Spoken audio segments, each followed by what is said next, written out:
오늘 저는 여러분들과 함께 저 빨간색 텍스트들에 주목하면서 이 설교를 4가지 조각으로 나눠서 함께 맛을 보려고 합니다. 첫째, 경솔과 행동이라는 단어에 주목하겠습니다.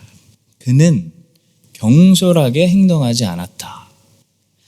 자, 요셉은 마리아가 임신한 소식을 알게 되고 천사에게 해명 듣기 전까지 그 고통의 시간 동안 먼저 경솔하게 행동하지 않았습니다. 이게 중요한 사실입니다. 경솔은 행동으로 나타나는 것을 경솔이라고 부릅니다.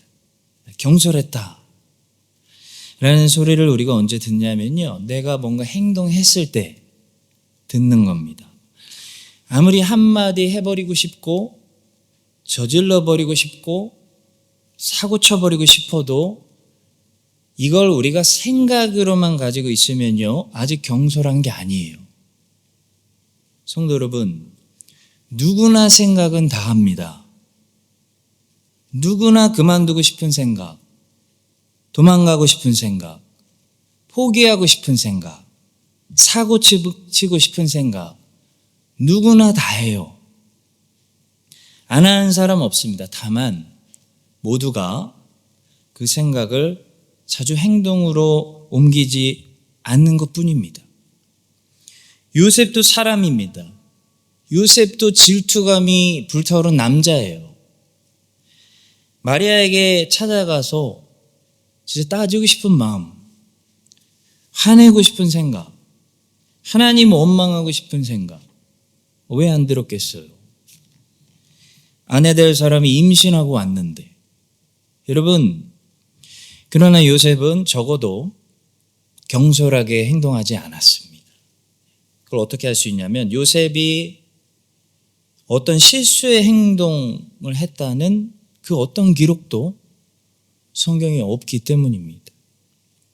요셉은 잘 참은 거예요. 이것이 우리가 배워야 할 의로운 사람 요셉의 모습입니다. 성경에서 의로운 사람은 여러분들 아시죠? 죄가 없는 완벽한 사람을 가리키는 말이 아닙니다. 성경에서 의로운 사람은 하나님이 인정하시는 사람을 가리키는 말입니다. 하나님이 인정하시는 사람. 노아는 의인이었고 욥도 의인이었습니다. 하나님이 인정하는 사람들이다 라는 것이에요.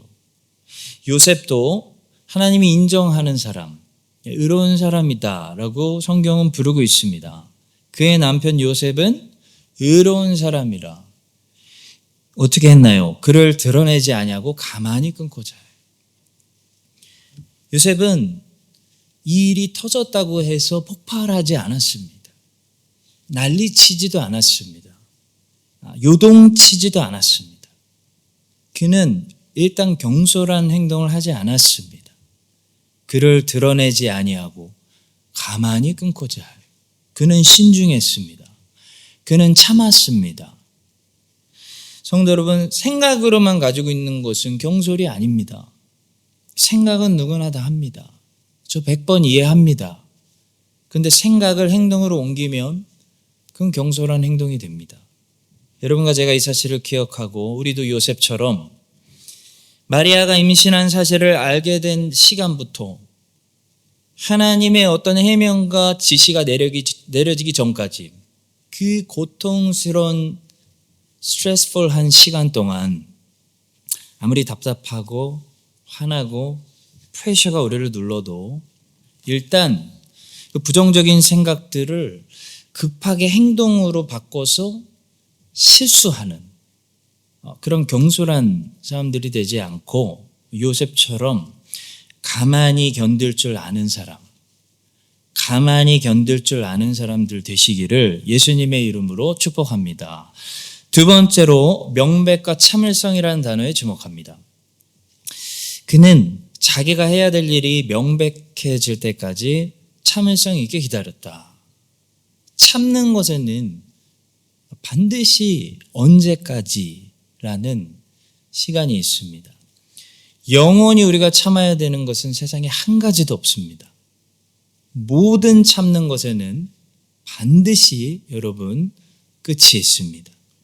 하나님이 살아계시고 공의로운 재판장이 존재하시고 이 세상이 우리가 살고 있는 세상이 무한하지 않고 유한한 세상인 이상 영원히 우리가 참아야 되는 것은 이 세상에 단 하나도 없다는 사실 여러분 기억하십시오.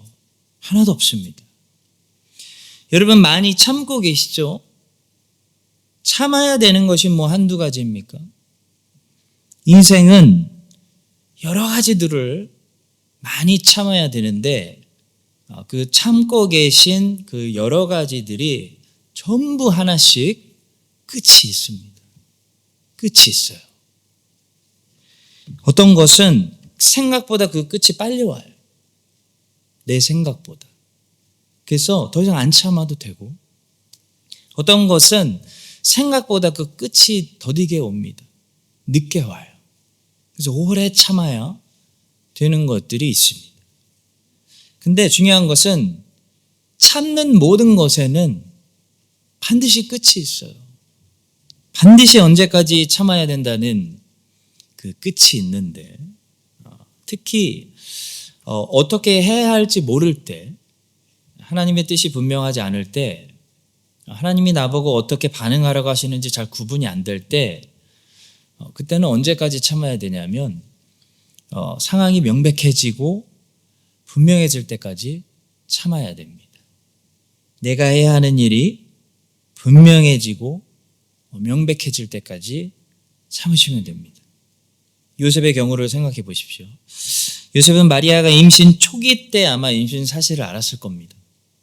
왜냐하면 마리아가 거짓말하는 사람도 아니고 마리아는 요셉에게 즉시 천사에게 받은 계시를 그대로 말했을 거예요. 배 불러오기 전에. 문제는 요셉이 그 말을 믿을 수 있었겠느냐라는 거죠. 처녀가 임신을 한다? 하나님의 아들을 낳는다고? 천사가 나타나서 자기에게 그렇게 말했다고? 그런 말도 안 되고 이해도 안 되는 말을 도대체 이 남자가 믿을 수 있는 건지, 마리아가 내가 생각했던 그런 여자가 아니고 정말 거짓말 잘하는 나쁜 여자인지 무엇이 진실인지 갈등하고 고민했을 거예요. 요셉은 마리아의 임신 초기 때, 다시 말해 배가 불러오기 전에 그 사실을 알았을 텐데 일단 아무 행동도 하지 않았습니다. 언제까지 아무 행동도 하지 않았냐면요, 마리아가 이제 배가 많이 불러와서 보는 사람들도 있고 사람들이 알게 돼서 더 이상 요셉이 침묵하거나 가만히 있을 수 없을 때까지 아무 행동도 하지 않고 참았습니다. 더 이상 가만히 있을 수 없다는 것이 요셉 앞에 명백해졌을 때, 마리아를 보호해줘야 되겠다라는 생각이 들었을 때 요셉은 그 순간에 자기가 할 수 있는 최선의 선택을 했는데 그게 뭐냐면 조용히 가만히 끊는 거예요. 성도 여러분, 하나님이 생각보다 요셉에게 바로 천사를 보내서 말씀하신 게 아니에요. 요셉은 그 몇 달을 참았어야 돼요. 몇 달을 참았어요. 혹시 요셉과 같은 곤란한 상황 가운데 계십니까?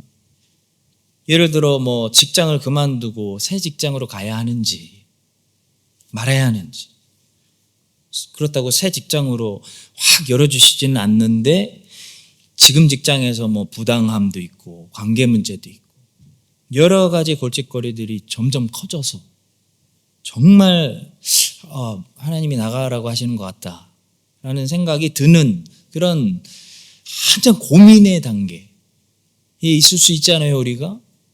혹시 그러십니까? 아니면 직장 문제가 아니더라도 그와 비슷한 상황에 계십니까? 하나님의 부르심이 아직 명확하지 않아요. 근데 뭔가 지금 일은 점점 터질 것 같아. 자, 그럴 때는 더 이상 직장을 다닐 수 없을 때까지 다니시거나 하나님의 새로운 부르심이 정말 분명하고 명확해질 때까지 지금 그 자리에서 조금 더 참아보시기를 권면해 드립니다. 많은 사람들이 문제가 뭐냐면 무게를 참지 못해요. 무게를 참지 못해서 너무 일찍 그만둬요. 너무 성급하게 나와버려요. 그래서 아무것도 배우지 못하고 나오는 거죠. 항상 새로운 환경은 이 말이 제가 어디서 들었는데 굉장히 도움이 됐어요. 4년 차부터 열매가 나온다고 누가 말했습니다. 여러분이 뭐 브리즈번으로 가시면요, 3년까지는 이게 나쁜 것도 잘 안 보이고 잘 몰라요. 4년 차부터 알게 돼. 예를 들어 목회자로 비교하자면 첫 1년은 목회자가 성도들을 알아가는 시간이고, 그 다음 해는 성도들이 목회자에게 적응하는 시간이고, 3년째는 현재 계속 문제를 불러일으키는 어떤 시스템을 점검하고 개선하는 시간이고, 제 4년 차부터 그 목회자에게 주신 은사대로 새로운 시스템을 작동하고 펼쳐나가서 열매 맺는 시간이라고 합니다. 근데 만약에 첫 3년이 너무 힘들어서 나가버리고 그만둬버리고 하면 어떻게 되겠습니까? 제대로 한번 펼쳐보지도 못하고 끝나게 되는 거죠. 목회자들만 그런 게 아닙니다. 대학교도 마찬가지고 직장도 마찬가지. 첫 3년을 견디지를 못하고 적성에 맞지 않는다고 무게를 참지 못하고 자꾸 바꿔버리면 자기 적성이 뭔지도 발견하지 못하게 된다는 겁니다. 제가 여기 오기 전에 시드니에서 딱 3년 살고 왔는데 3년 딱 사니까 알겠더라고. 여기가 어떤 데인지. 봉사도 마찬가지예요. 사실 3년 이상부터 잘 할 수가 있습니다. 4년 차부터 명확해집니다. 분명해집니다. 이게 보이기 시작합니다. 성도 여러분, 하나님의 뜻이라는 것은 점점 더 우리 앞에 윤곽이 드러나서 분명해지는 어떤 것입니다. 마침 아침에 해가 뜨는 것과 비슷합니다. 이 낮이 어떻게 오나요, 우리 앞에? 매일. 처음부터 12시 대낮으로 방에 불이 빵 켜지듯이 그렇게 확 밝아지나요? 아니죠. 새벽이 있고 아침이 있고 해가 점점 떠올라서 대낮이 되는 거 아니겠습니까?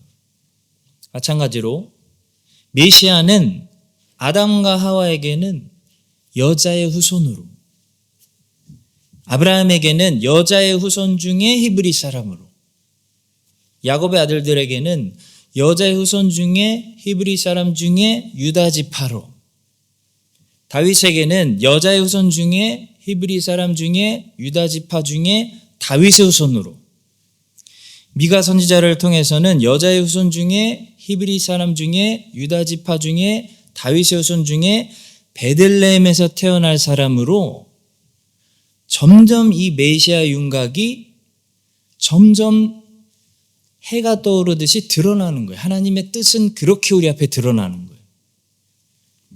하나님의 뜻은 개인을 향한 하나님의 뜻도 우리가 기다리고 참고 1년, 2년, 3년, 4년, 10년 하면 점점 윤곽이 드러나게 되는 것입니다. 우리는 오늘 내가 무엇을 해야 하는지, 이번 주에 내가 무엇을 해야 되고 올해 내가 뭘 해야 되는지 하나님의 뜻을 분명히 알고 있으면 되는 것이지, 내년에 뭘 하는 게 하나님의 뜻인지 미리 걱정할 필요 없습니다. 그때 되면 점점 12월 가까워지면 내년에 하나님의 뜻이 뭔지 윤곽이 드러납니다. 여러분과 제가 이 사실을 기억하고 항상 하나님의 뜻이, 요셉이 하나님 뜻이 분명할 때까지 가만히 그 무게를 견딘 것처럼 하나님의 뜻이 명확해질 때까지 하나님의 뜻이 지금 명백한 그 자리에서 잘 참고 기다리는 우리가 될 수 있기를 예수님의 이름으로 축복합니다. 자, 세 번째로 기도라는 단어에 집중합니다. 그는 그 문제를 기도하면서 하나님 앞에 내어놓았다. 남자가 여자친구를 기다리면서 핸드폰을 보는 것은 시간을 때우는 기다림이지만 신앙인이 하나님을 기다린다는 것은요, 단순히 시간을 보낸다는 개념이 절대 될 수가 없고 그 시간 동안 기도하면서 하나님을 기다린다는 것을 말씀합니다. 그리고 여기서 기도란 단순히 기도만을 가리키는 것이 아니겠고요. 하나님과의 교제, 하나님과의 관계를 종합적으로 가리키는 말이라고 할 수 있습니다. 성도 여러분, 신앙인은 하나님을 기다리면서 하나님께 기도하고 하나님과 교제 나누고 하나님에 대해서 더 알아가게 되고 하나님을 더 신뢰하게 되고 하나님을 더 닮아가게 되고 하나님을 더 사랑하게 되는 이 관계를 세우게 됩니다. 그래서 하나님은 우리에게 이 관계가 깊어지게 하기 위해서 하나님을 기다리는 시간을 항상 허락하시는 거죠. 우리는 하나님을 기다리는 시간 동안 가만히 정지되어 있는 것이 아닙니다. 하나님을 기다리는 그 시간 동안 하나님과의 관계가 더 발전하고 깊어지는 것입니다. 그래서 아브라함은 이삭을 주실 때까지 하나님께 제단 쌓으면서 하나님을 더 신뢰하면서 하나님에 대해 알아가면서 하나님과 교제하며 그 하나님과의 관계가 점점 더 깊어지고 있는 것을 그 아브라함을 추적하면 우리가 볼 수가 있어요. 요셉도 마찬가지고 다윗도 마찬가지였습니다. 기다리는 시간을 여러분 깨지는 시간으로만 너무 부정적으로만 생각하지 마십시오. 깨지는 것도 분명히 있습니다. 그러나 깨지면서 우리 안에 세워지는 것들도 있습니다. 모든 것이 깨지면 안 됩니다. 잘못된 것들만 깨져야 되겠죠. 치과 의사가 갔더니 모든 이빨 다 뽑아버리진 않습니다. 썩은 이빨만 뽑죠. 하나님은 하나님의 사람들이 하나님을 광야에서 모세처럼 기다리고 굴에서 다윗처럼 기다리고 감옥에서 요셉처럼 기다리는 동안 교만은 깨뜨리시고 착각은 깨뜨리시고 자기 의존은 깨뜨리시고 야곱처럼 자기 머리, 자기 방법은 다 깨뜨리세요. 네 방법으로는 안 된다는 거예요. 라반의 집 20년 안에서 다 깨뜨리는 거예요. 그런 나쁜 건 다 깨뜨리시지만 이 하나님과의 펠로십, 교제를 통해서 하나님을 닮은 이 새 성품을 아브라함 안에, 야곱 안에, 다윗 안에, 요셉 안에 그들이 잘 모르는 동안 이게 세워지게 하시는 거예요. 하나님을 닮은 모습들이 세워졌기 때문에 요셉이 나중에 형들을 용서할 수 있는 거예요. 예수 그리스도를 닮은 모습이 다윗 안에 자기도 모르게 세워졌기 때문에 나중에 사울이 죽었을 때 잘 죽었다 복수하는 게 아니라 진심으로 용서하고 애통할 수 있는 겁니다. 자, 이것이 하나님이 우리가 하나님을 기다리게 하시는 목적입니다. 하나님을 기다리시는 여러분, 신앙은 어떤 종류건 하나님을 기다리는 생활이에요. 예수님의 재림을 기다리든, 최종 재판을 기다리든, 복수를 기다리든, 응답을 기다리든, 어쨌든 하나님을 기다리는 게 신앙생활인데, 그 응답을 기다리시는 여러분, 무언가 다음 지시를 기다리시는 여러분, 버스를 기다리듯이 가만히 정류장에 앉아서 시간 때우시면서 이 중요한 기회의 시간을 보내시면 안 돼요. 하나님을 기다리시면서 뭘 하셔야 되냐면 열심히 하나님과 사귀어야 됩니다. 교제하라는 겁니다. 열심히 제단도 쌓으시고 기도하시고 여호와의 이름을 부르셔야 됩니다. 열심히 하나님을 아는 일에 자라나야 되고 하나님을 닮아가는 일에도 우리가 자라나야 됩니다. 그게 하나님을 기다리는 겁니다. 관계가 이전보다 깊어져야 됩니다. 요셉은 그 천사의 지시를 받기까지 그 몇 달 동안 뭐 했을까요? 요셉이 그 고통의 시간 동안 기도했겠죠.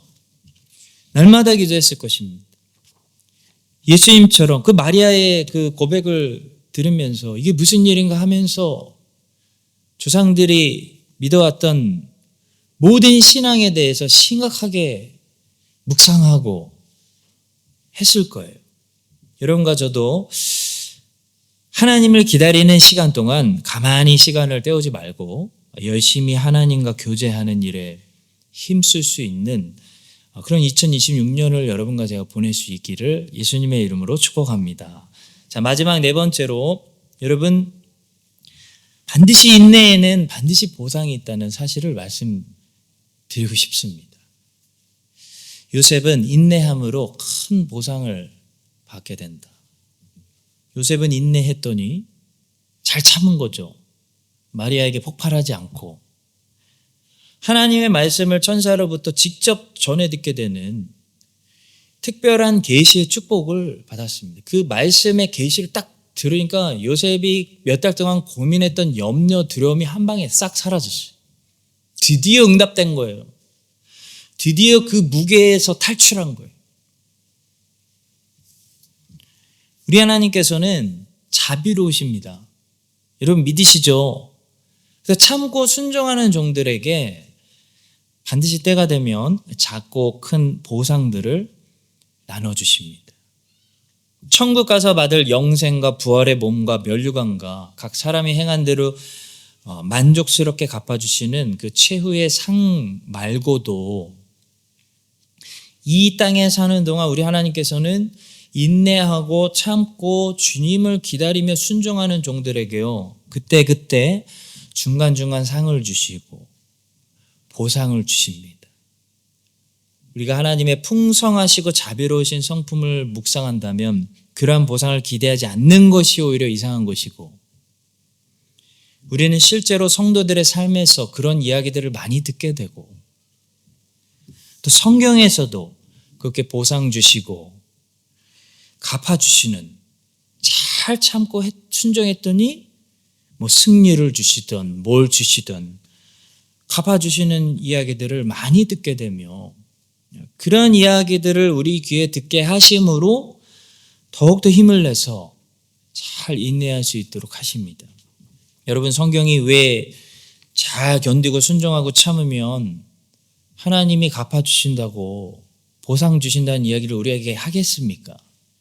그 우리에게 보여주는 목적이 있지 않겠습니까? 약 올리려고 하는 게 아니겠죠. 우리로 하여금 우리의 경주, 우리의 싸움에서도 힘을 내라는 거죠. 힘을 내고, 크라이스트 찬인 장로교회에 힘을 내라. 계속 신뢰하고 순종하고 인내해라. 잘 참으면 이와 같은, 아브라함과 같은, 요셉과 같은, 욥과 같은, 이와 같은 하나님의 응답하심, 하나님의 나타나심, 하나님의 열어주심, 하나님의 갚아주심이 반드시 너희에게도 있다. 여러분 믿으시기 바랍니다. 그거 말씀해 주시기 위함이 아니겠어요? 성경이 과장하거나 거짓말 하겠습니까? 욥이 결국 어떻게 되었습니까? 끝까지 잘 인내하고 참은 결과로 하나님이 큰 보상을 주셨어요. 그 새로운 자녀들도 다시 얻게 되고, 재산요? 욥이 잃어버렸던 거 2배나 밖에 되지 않았습니까? 욥의 결말을 봤으니까 잘 참아라라고 하는 게 어디 있어요? 야고보서 말씀이 있잖아요. 야고보서가 과장하거나 거짓말하겠습니까? 아브라함과 사라가 다 버리고 25년 동안 메마른 땅에서 미친 사람처럼 세상 사람들이 봤을 때는 실패한 사람처럼 산 결과로 얻은 게 뭐예요? 얻은 거. 믿음으로 얻은 구원 그거 말고, 그거는 더 중요한 거고 당연한 거, 그거 말고 이 땅에서 얻은 거 뭡니까? 결국 아들을 얻었잖아요. 아들. 여러분, 이삭은 웃음이란 뜻입니다. 사라가 이삭을 보고 결국 웃었어요. 결국 승리한 거예요. 아브라함과 사라는 노년에 순종하고 잘 참은 결과로 어떻게 됐냐면, 노년에 맨날 이삭 때문에 웃을 일들이 넘쳤다는 거예요. 웃을 일들이. 그것이 믿음과 순종의 삶을 25년 동안 잘 참고 살았던 노 부부에게 우리 하나님께서 노후에 갚아주신 보상이었습니다. 성도 여러분, 이 땅에서도 보상이 있습니다. 저는 믿을 거예요. 여러분 믿으세요? 네. 물론 절대화시키면 안 돼요. 특별한 소명 있는 사람들은 이 땅에서 제대로 잘 보상받지 못하고, 우리가 볼 때 십자가만 지다가 순교 당하는 것처럼 죽는 인생들도 있습니다. 자, 그러나 그런 인생은 절대 불쌍한 인생이 아니에요. 그런 인생은 오히려 부러운 인생입니다. 그분들은 천국에서 우리보다 훨씬 더 많은 좋은 것들을 누리게 될 것이기 때문입니다. 주 예수 그리스도의 약속입니다. 사도들은 어떻게 됐죠? 사도 요한 빼고 전부 순교당했어요. 사도 요한도 말년에 감옥에 간 거나 마찬가지죠. 그런 그분들의 삶이 여러분 불쌍한 삶입니까? 사도들이 불쌍해요? 비참한 삶입니까? 성경은 그렇게 말하고 있지 않아요. 성경은 하늘에서 그들의 이름이 이스라엘 12아들들의 이름들과 함께 하늘의 기둥에 기록된다 말하고 있습니다. 이 땅에서 혹시 제대로 보상받지 못하고 주 예수를 섬기기만 하다 가신 분들은 그릇이 큰 분들이고 좀 특별한 분들이에요. 자녀들이 다 복받을 거예요. 자, 그러나 보통 사람들은 하나님께서 절대로 제가 알기로 모세처럼 다루시지 않습니다. 바울처럼 다루시지 않습니다. 다윗처럼 그렇게 끔찍하게 훈련하시지 않습니다. 여러분, 우리는 너무 착각할 때가 많아요. 내가 엘리야가 당한 고난을 당하고 있고, 내가 엘리사가 지었던 미션을 받았고, 그런 십자가를 지고 내가 요나가 맡았던 사명을 맡았다는 그런 교만과 착각을 좀 버려야 됩니다. 우리의 정체성은 뭐예요? 우리는 신약의 교회들 중에서 말세 끝자락에 그 이방인 지역 교회, 그 몸에 붙어 있는 한 지체에 불과해요. 우리는 사도 바울이 아니에요. 우리는 사도들이 아닙니다. 우리 같은 작고 천하고 평범하고 보통 하나님의 자녀들에게 저는 하나님이 모세의 십자가를 주신다고 절대로 착각하고 생각하지 않습니다. 저는 하나님이 우리를 바울처럼 다루신다고 생각하지 않습니다. 우리 하나님이 우리에게 기대하는 것은 성경에 기록된 그 위대한 신앙의 선배들과 비교해보면 너무 작은 거 아니에요, 솔직히? 너무 작은 십자가. 나중에 천국 줄에 섰을 때 이거 십자가라고 어디 가서 부르기도 민망함. 그런 십자가 아닙니까? 너무 작은 순종 아닙니까? 그래도 잘하였도다 착하고 충성된 종아 칭찬해 주시는 자비로운 아버지를 우리가 섬기고 있는데요. 저는 우리 같은 보통 크리스찬들에게, 이 작은 자들에게 풍성하시고 자비로우신 크신 하나님 아버지께서 사도 바울도 종으로 데리고 계셨고 엘리야도 종으로 계셨던 그 하나님 아버지께서 여러분과 저 같은 작고 비천한 종들을 다루어 주시는 우리 아버지께서 여러분과 제가 잘 순종하면 반드시 이런저런 좋은 보상들로 갚아주신다고 믿습니다. 모세는 80년 준비했어요. 40년 쓰임받았어요.